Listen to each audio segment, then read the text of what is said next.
नमस्कार दोस्तों। दिल्ली में विधानसभा चुनाव खत्म हो चुका है, परिणाम भी आ चुके हैं, लेकिन एक जो पेंच फंस रहा है वो बीजेपी की तरफ से कि दिल्ली का सीएम आखिर कौन होगा।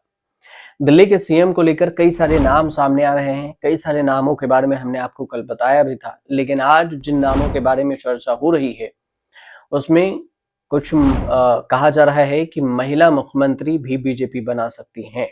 अब बीजेपी जिन नामों को लेकर जिस चर्चा हो रही है उसमें से अगर देखा जाए तो पहले आपको एक एक कर बताएंगे, लेकिन सबसे पहले नाम परवेश वर्मा की हो रही है, क्योंकि परवेश वर्मा राष्ट्रीय संयोजक और दिल्ली के पूर्व सीएम अरविंद केजरीवाल को उन्होंने नई दिल्ली विधानसभा सीट से हरा दिया और सीएम पद के लिए अपनी दावेदारी मजबूत भी कर ली है।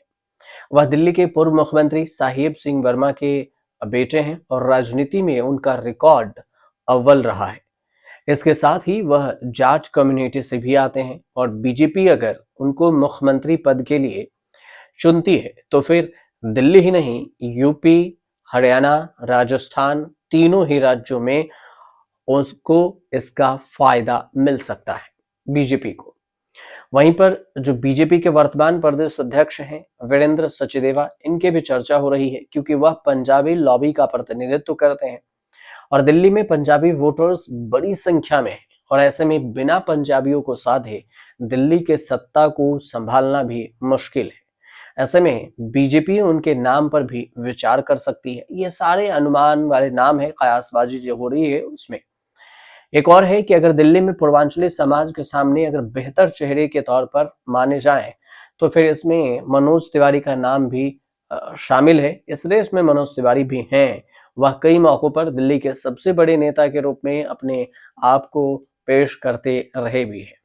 लेकिन बीजेपी के लिए मुश्किल ये है कि वह इन चारों समुदायों में से किसी एक को यह जगह देकर बाकी तीन को नाराज नहीं करना चाहेगी, क्योंकि जिस समुदाय से सीएम बनेगा उसके बाद बाकी के समुदाय यह सोचने लगेंगे कि दिल्ली में उसकी वैल्यू कम आकी गई है। ऐसे में इन समुदायों से डेप्यूटी सीएम की जिम्मेदारी तो दी जा सकती है, लेकिन सीएम को लेकर डाउट है। और इसी वजह से विचार के लायक सवाल यह है कि बीजेपी के पास फिर विकल्प क्या है। तो राजनीति के जो एक्सपर्ट हैं उनका मानना है कि बीजेपी के पास तेज तरह महिला नेत्रियों की भी भरमार है, जिसमें बांसुरी स्वराज हो, मीनाक्षी लेखी हो, स्मृति ईरानी हो, इन सब के नाम शामिल हैं।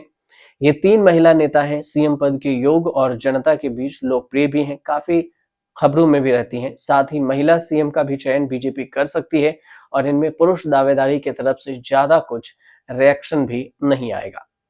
वहीं आम आदमी पार्टी से अगर देखें तो महिला जो सीएम आतिशी मार्लेना को चुनकर भी छवि बनाई थी और उसका जाट से भी बीजेपी को मिल जाएगा। वहीं पर महिलाएं जो बड़ी संख्या में आम आदमी पार्टी के सपोर्टर रही हैं, उनके काट के तौर पर भी बीजेपी अगर चाहेगी तो हो सकता है कि रणनीति तैयार करने के लिए महिला मुख्यमंत्री बनाकर इसका फायदा उठा सकती है। अगर विजेंद्र गुप्ता की बात करें तो 2015-2020 के विधानसभा चुनाव में वह बीजेपी के लिए दिया जलाए रखने में कामयाब हुए थे। साथ ही विधानसभा में लगातार कांग्रेस के लिए आवाज बुलंद करते रहे थे। ऐसे में उनका नाम भी पार्टी आगे बढ़ा सकती है। वह बनिया समुदाय से आते हैं और अरविंद केजरीवाल भी इसी समुदाय से आते हैं। तो फिर इसके अलावे अगर देखें तो बीजेपी के लिए एक और चेहरा है जो सीएम पद के रेस के दावेदार में है और परफेक्ट हो सकता है। उसमें से उनका एक नाम है दुष्यंत गौतम का। बीजेपी उन पर दाव लगा सकती है क्योंकि वह दलित समाज से आते हैं और पार्टी के जो पुराने समर्पित कार्यकर्ता भी हैं।